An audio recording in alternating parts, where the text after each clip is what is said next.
এই ভিডিওটা জাস্ট একবার আপনারা দেখেন, ঠিক আছে? মানে ধৈর্যহীন মানুষ ব্যাংকে গেলে যা হয় আর কি, ঠিক আছে?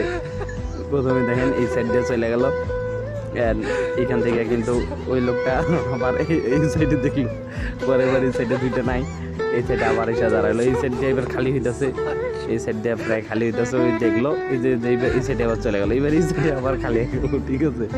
আবার ওই সাইডে দৌড়াই, সাইডে দৌড়ানোর সাথে এই কমতেছে, এখন মাথায় কাজ করতেছে কী করবে।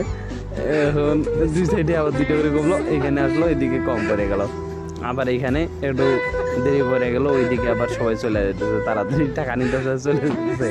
এখন আবার ওই দিক টাকাইতেছে, এই রে সর্বনাশ, ব্যাংকের কর্মকর্তা এখানে আবার বাইরে গেল, ঠিক আছে? ব্যাংকের কর্মকর্তা আবার এদিকে এসে একজন লাইন ধরে বলবো, এবার ওই সাইডে দাঁড়ায় আছে, ঠিক আছে? এখানে তো সামনে লাইন পাবে না, না সামনে লাইন পায় নাই, কারণ আবার পিছনে যা দাঁড়াইলো, কর্মকর্তা আবার চলে আসলো, এখন এই সাইডে দুইটা আবার চলে আসলো, ওই পিছনে বসে থাকলো। ওরা আসলে ধৈর্যহীন মানুষ আছে ব্যাংকে গেলে যা হয়, ঠিক আছে? যার ধৈর্য থাকে না, ঠিক আছে? আমি নিজেও একবার এরকমটা হয়েছি ভাই, আরে সর্বনাশ, চলে গেল, নাই। আসলে কিন্তু ভিডিওটা জোস লেভেলের ছিল, ঠিক আছে ভাই? এরকমটা আমি নিজেও হয়েছি, ঠিক আছে? কমেন্ট সেকশনটা হালকা একটু করবো, ঠিক আছে?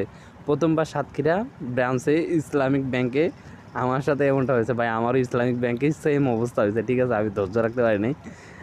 তো ভাই আমি সৌদি আরবে থাকি, আমি একদিন ব্যাংকে গিয়েছিলাম টাকা পাঠানোর জন্য, তখন শুক্রবার ছিল, সেম এরকম ঘটনা আমার সাথে ঘটেছিল। আসলেই ভাই এরকম ঘটনা প্রায় মানুষের সাথে ঘটে, ঠিক আছে?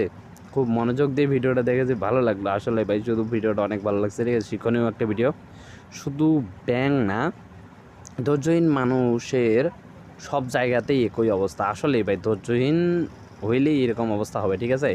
আমি ব্যাংকে জব করি, তবে হাসতে হাসতে আমি শেষ ভাই। আসলে কিন্তু অবশ্যই ধৈর্য রাখবেন, ঠিক আছে? প্রত্যেকটা বিষয়ে কিন্তু ধৈর্য রাখতে হবে, ঠিক আছে? এখানে আসলে শিক্ষণীয় এই ভিডিওটা, তো অবশ্যই ধৈর্য রাখবেন। আর ভিডিওটা কেমন হয়েছে অবশ্যই কমেন্ট সেকশনে কমেন্ট করে জানিয়ে দেবেন, আর কে কে এরকম অবস্থা হয়েছে অবশ্যই কমেন্ট করে জানিয়ে দেবেন। আজকের ভিডিওটা এ পর্যন্তই।